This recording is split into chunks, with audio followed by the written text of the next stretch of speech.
Hi hello నమస్తే welcome to my channel. ఆంధ్రప్రదేశ్లో pension తీసుకునే వారికైతే ప్రభుత్వం భారీ షాక్ ఇచ్చింది. దాదాపు 65,000 పింఛన్లు తొలగిస్తున్నట్లయితే ఏపీ ప్రభుత్వం ఒక అప్డేట్ తీసుకొచ్చింది. 65,000 పింఛన్లు ఎందుకు తొలగిస్తారు, ఎవరెవరు తొలగిస్తారు, ఎందుకోసం తొలగిస్తారు అనే వివరాల గురించి అయితే మొత్తం ఈ వీడియోలో తెలుసుకుందాం.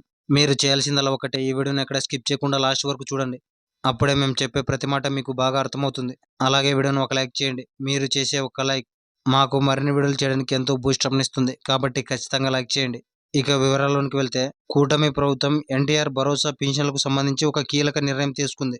ఏపీ ప్రభుత్వం గత ప్రభుత్వంలో పింఛన్లు భారీగా అవకతవకలు జరిగాయని, వాటిని ఇప్పుడు తనిఖీ చేస్తున్న సంగతి అందరికీ తెలిసిందే. అందులో వికలాంగ పింఛన్ తీసుకున్న వారిలో చాలా మంది అవకతవకలు చేసి అక్రమంగా పింఛన్ పొందుతున్నారని ఏపీ ప్రభుత్వం అయితే గుర్తించింది. దాదాపు 3 లక్షల పింఛన్లు వెరిఫై చేయగా అందులో 65,000 మంది అనర్హులుగా ఉన్నట్లు ఏపీ ప్రభుత్వం గుర్తించింది. గతంలో కూడా 15,000 పింఛన్ తీసుకుంటున్న వారిలో కూడా అనర్హులను గుర్తించి వారికి పింఛన్ అనేది రద్దు చేసింది. ఇప్పుడు కూడా సేమ్ వికలాంగ పింఛన్ తీసుకుంటున్న వారిలో అనర్హులను గుర్తించి వెంటనే పింఛన్ రద్దు చేయాలని ఏపీ ప్రభుత్వం అయితే ఆదేశం ఇచ్చింది. ఇలాంటి వారి వల్ల ప్రభుత్వానికి ఎంతో నష్టం వస్తుందని ఏపీ ప్రభుత్వం అయితే వాపోయింది. శ్రీకాకుళం, విజయనగరం, తూర్పుగోదావరి జిల్లా, కృష్ణా, నెల్లూరు, తిరుపతి, అనంతపురం, కర్నూలు ఈ జిల్లాల్లో ఎక్కువ మంది అనర్హులుగా ఉన్నట్లు ఏపీ ప్రభుత్వం అయితే గుర్తించింది. ఏవైనా మానసిక సమస్యలున్నా, కంటి సమస్యలున్నా నవంబర్ లేదా డిసెంబర్ వరకు వైద్య పరీక్షలు నిర్వహించే విధంగా ఏపీ ప్రభుత్వం అయితే చర్యలు తీసుకుంటుంది. గత ప్రభుత్వంలో డాక్టర్లు ఇచ్చిన సదరం సర్టిఫికెట్లలో చాలా అవకతవకలు జరిగాయని ఏపీ ప్రభుత్వం గుర్తించింది. నిర్ణీత ప్రమాణాల ప్రకారం అంగవైకల్యం లేకున్నా కూడా ఉన్నట్లు గుర్తించి వారికి సర్టిఫికెట్లు జారీ చేసింది.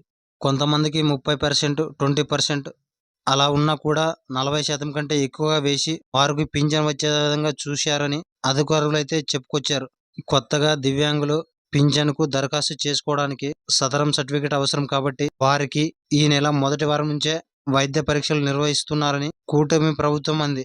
అయితే గతంలో కంటే చాలా వరకు ఆసుపత్రులను తగ్గించామన్నారు.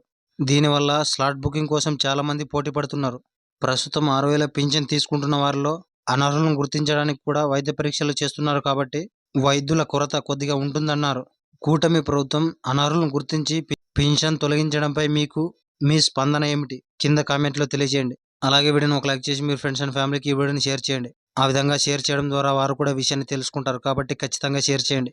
అలాగే మా ఛానల్ సబ్స్క్రైబ్ చేసుకుని పక్కనే ఉండే గంట బెల్ నొక్కడం ద్వారా మేము పెట్టే ప్రతి వీడియో మీకు ఖచ్చితంగా నోటిఫికేషన్ రూపంలో వస్తుంది. అప్పుడు మీరే ముందుగా చూడొచ్చు. Thank you for watching.